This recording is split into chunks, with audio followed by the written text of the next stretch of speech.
Good morning from WKYT News. I'm Bill Bryant. We welcome you to Kentucky Newsmakers and happy Mother's Day to the moms out there.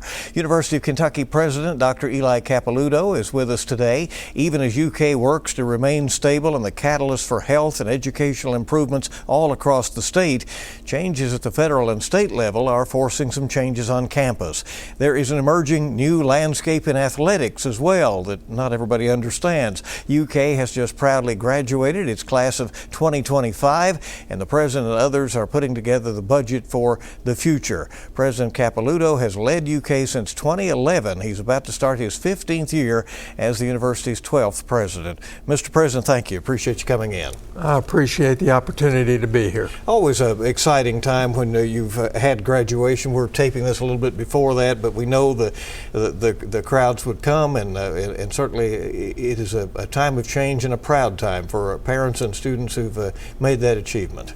It is one of my highlights of the year, and each one of those students who cross the stage, we have 5,800 students who will qualify for degrees this spring, and every one of them has a powerful story, and I'm excited for the future that awaits them.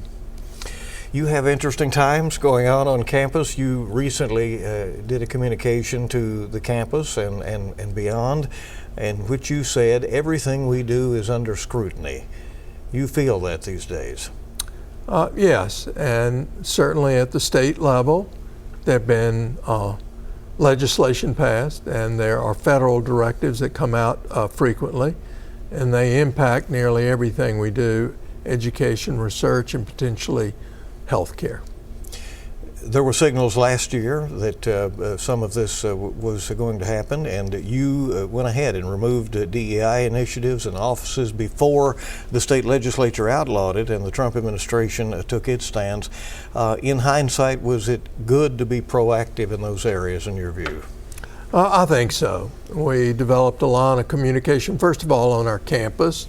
I brought people together who were closely involved with those activities and those at a distance. And I really learned from them, and their ideas, feedback, I think, provided me the information for us to make the changes we did. I think the legislation that passed are certainly respectful. I do appreciate that things, I think, that are central to a college campus, academic freedom, free speech, and all, are specifically honored in that legislation. How much has this been a learning process for you as somebody who's been in higher education for so many years, and you're certainly at the capstone of your career, and yet all of a sudden there are lots of things to learn about where we are right now in the country and in the Commonwealth? Well, on certain days I'm learning a lot, but I'm glad it's not my first rodeo, that I've had the opportunity with various experiences to learn over time, and I've seen, which really gets me through the tougher days, I've seen the power of higher education in terms of transforming lives for students and their families, discoveries. I see them here in Kentucky, whether it be from mapping the genome of a cancer that could be aggressive so we can design a treatment, to mapping the genome of the white oak to make certain that our bourbon industry is safe. And then our care. We have 77,000 discharges from our hospitals on an annual basis. I'm so appreciative of the hard work of our healthcare providers.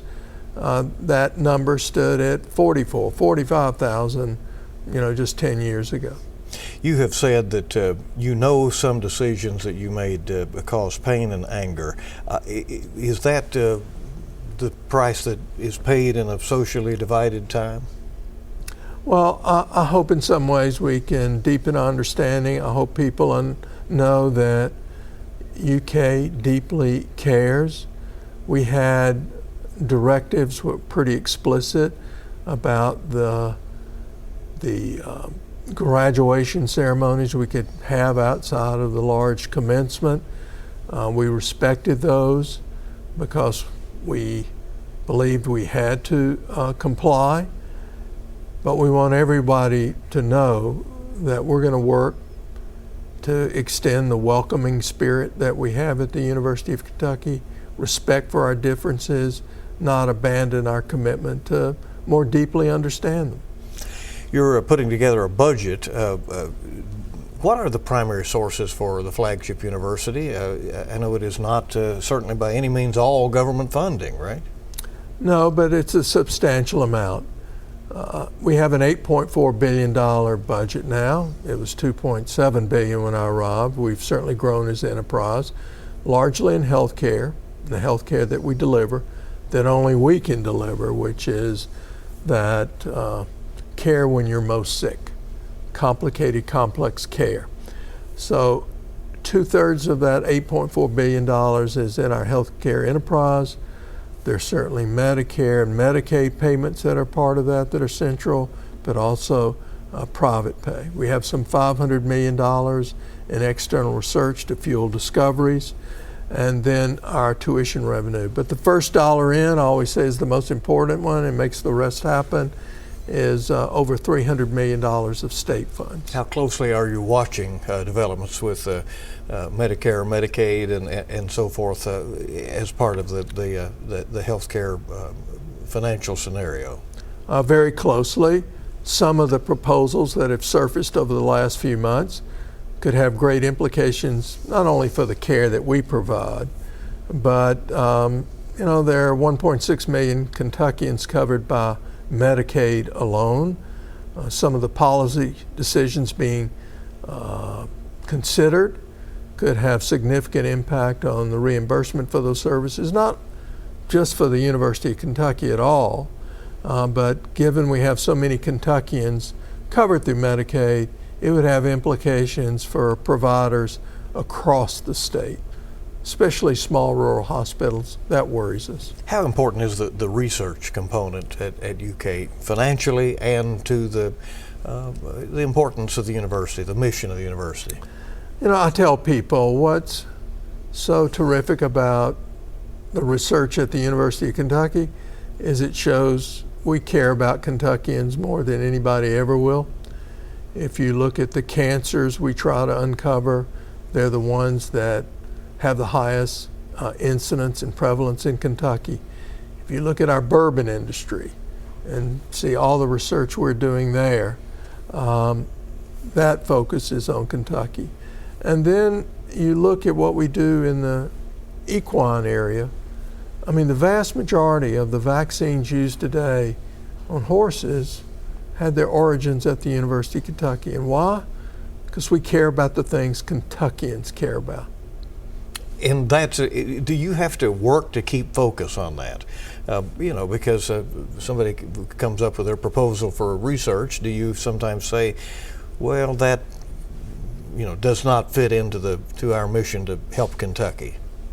Well, we can't address everything. Yeah. Years ago, we identified research priority areas.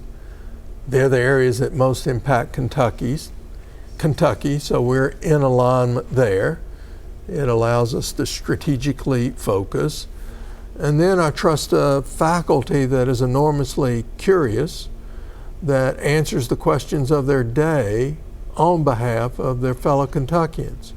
So it seems to align, and I'm proud and grateful for everything we've done.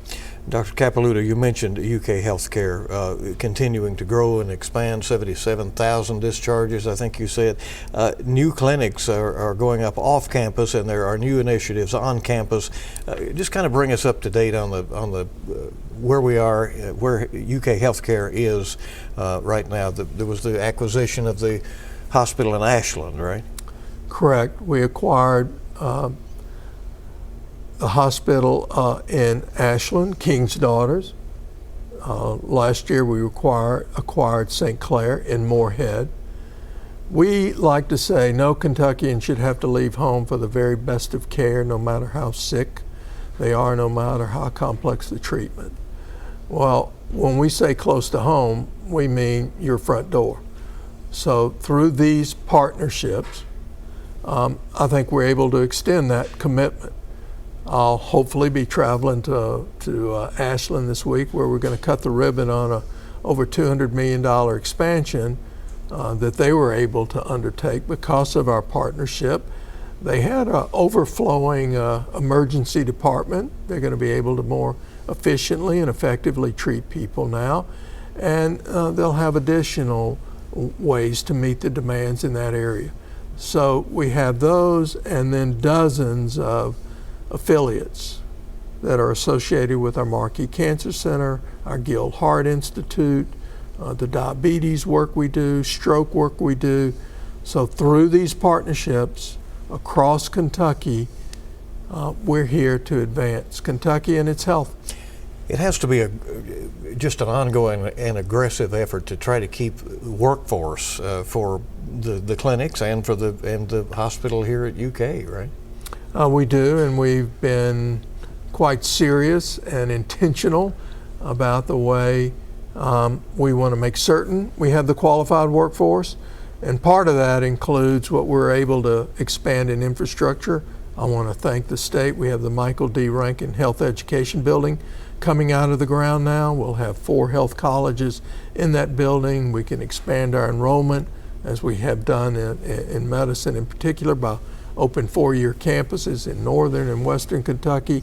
So we want to increase the pipeline, and we want to make certain that we meet our immediate needs through attractive compensation and recruitment. College education gets a lot of criticism these days for its cost, and many say, it is not for everybody. For those who do value higher education, what do you see ahead at UK, and how do you communicate the importance and the benefits of that education? Well, first, we have focused on cost.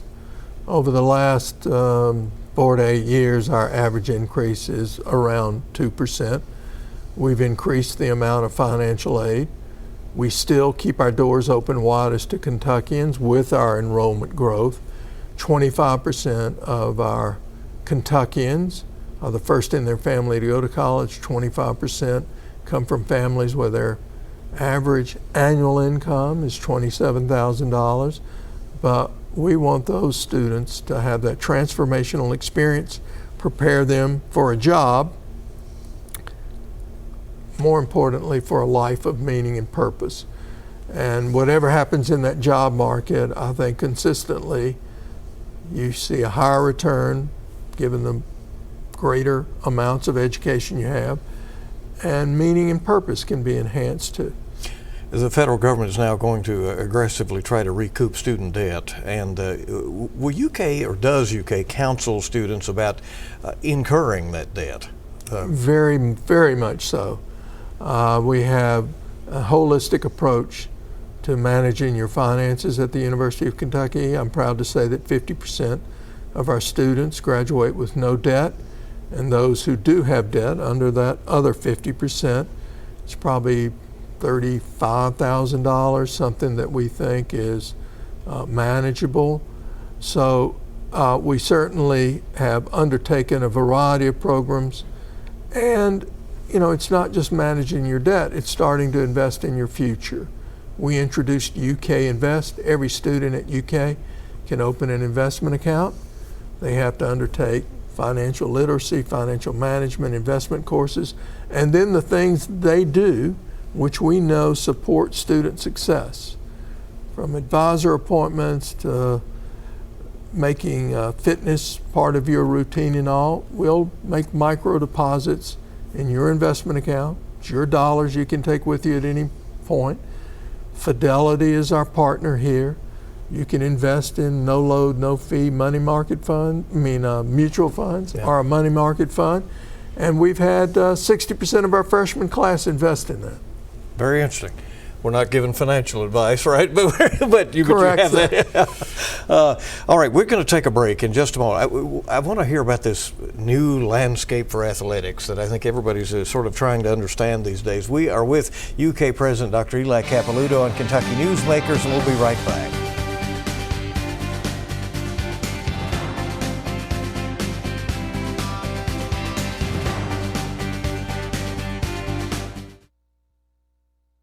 Welcome back to WKYT's Kentucky Newsmakers. We're visiting with University of Kentucky President Dr. Eli Capilouto, and certainly appreciate him taking some time to be with us today. Mr. President, the college athletic landscape is quickly evolving. NIL changed everything. Many people these days don't recognize maybe some of what the whole athletic program was like 10 years ago. There's talk now of treating players essentially as employees, and a move to create a separate business entity for athletics at UK to be called Champions Blue LLC. What is that all about?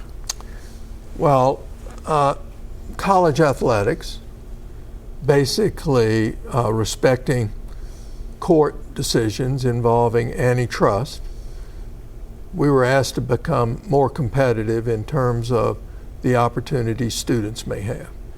And over time, we've extended those benefits from full scholarships, room and board, all kinds of academic support, and so forth. But the court rulings were such that we had to make available other benefits, monetary benefits, under a potential set of regulations. And I say potential, the final court order has not been issued on this. It should be in the next days or weeks. And we will have the opportunity, if you so choose, Division I universities, to compensate athletes up to a total of $20.5 million in the first year. So you have to determine how you're going to distribute these dollars across sports and per athlete. Now this is for all, right? This is for all. University has to make those decisions. And if a player says they demand $4 million of that, that's a big investment, right? I mean, that's right. But also, students will have the opportunity to market their name, image, and likeness. The preliminary way this is going to be governed is any NIL agreement you participate in needs to go through a clearinghouse such that it is a legitimate business with a range of compensation that matches the particular agreement you've engaged in. So it's going to be an entirely different model. We think we've come up with a new entity that allows us to better adapt to this. It's a time where we're going to have to grow additional revenues to support these extended benefits.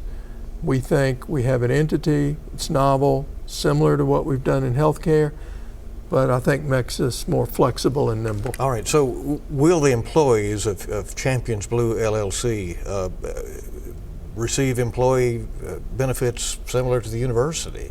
So there can be staff members who would be employees of this new LLC. All of this has to be determined. We have created the framework. We have more work to do with our Board of Trustees. What is important is this new entity still remains under the auspices of the Board of Trustees.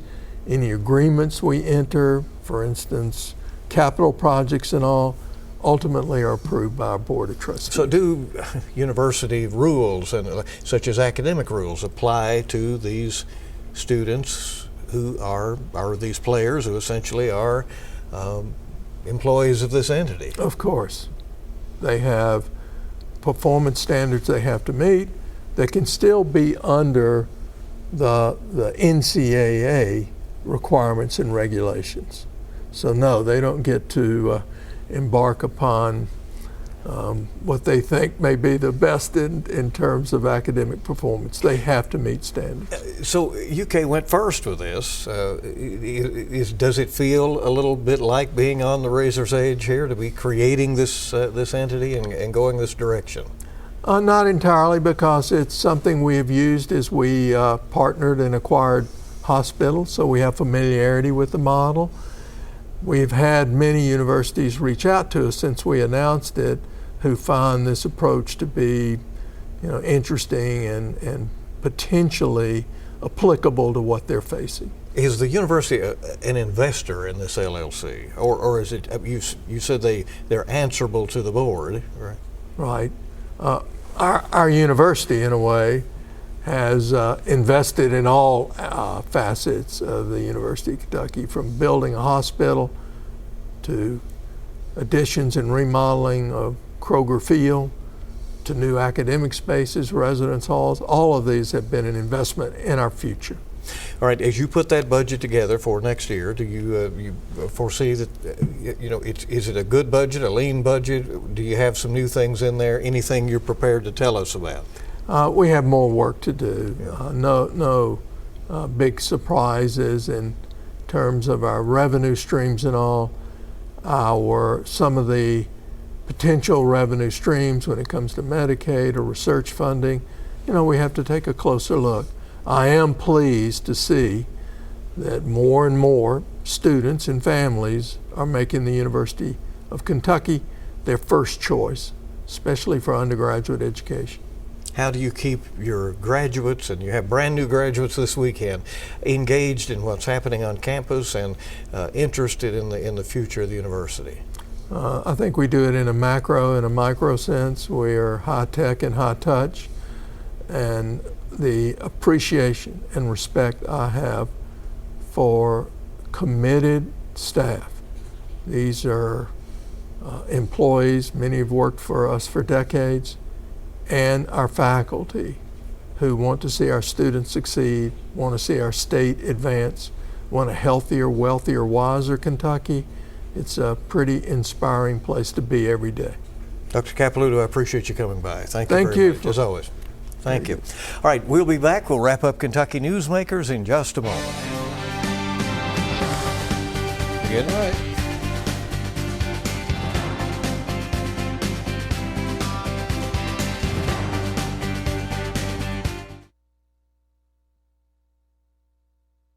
Welcome back to WKYT's Kentucky Newsmakers. Well, the deadline has now passed. Real ID enforcement is now officially in place across the United States. Americans traveling within the country must show a real ID to board a plane or be prepared to face extra screenings.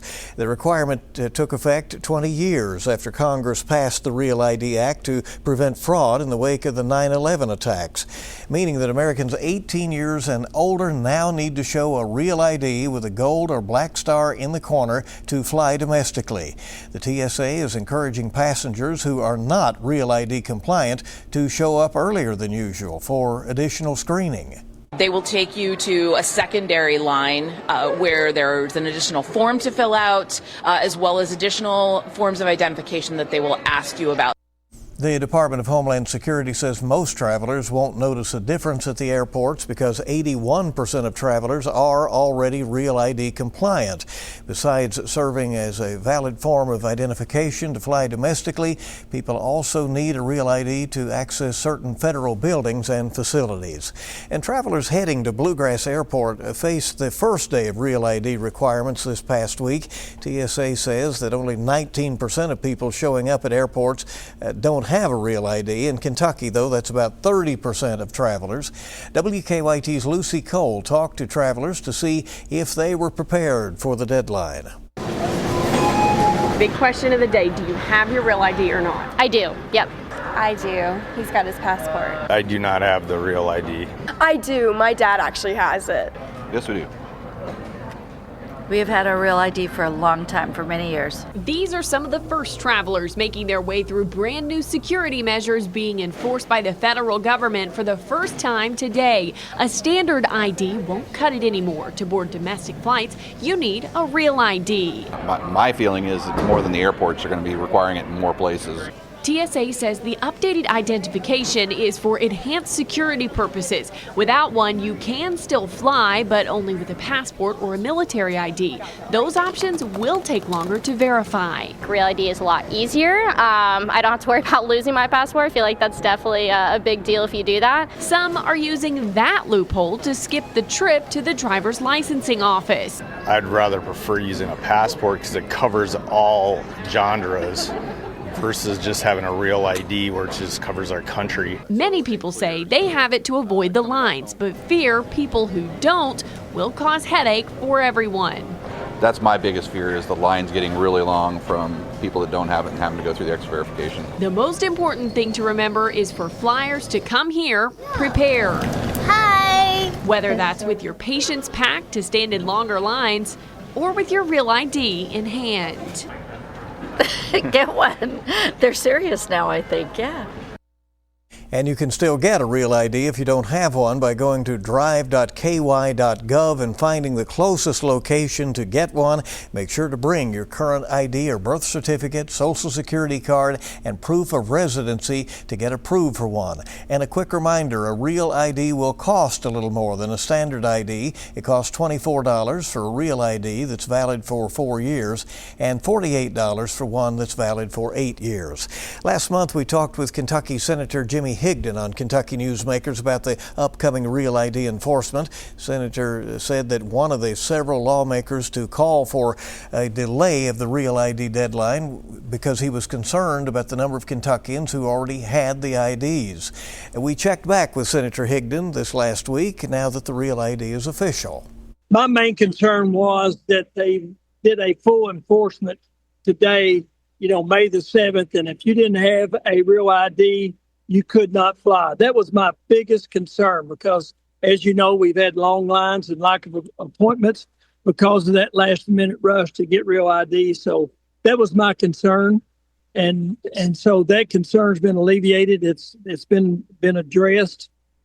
You can, if you go show up at the airport today without a Real ID, you will be able to fly. Higdon says people who don't have a Real ID right away may have to wait until more appointments do show up. We want to thank you for joining us for this edition of Kentucky Newsmakers.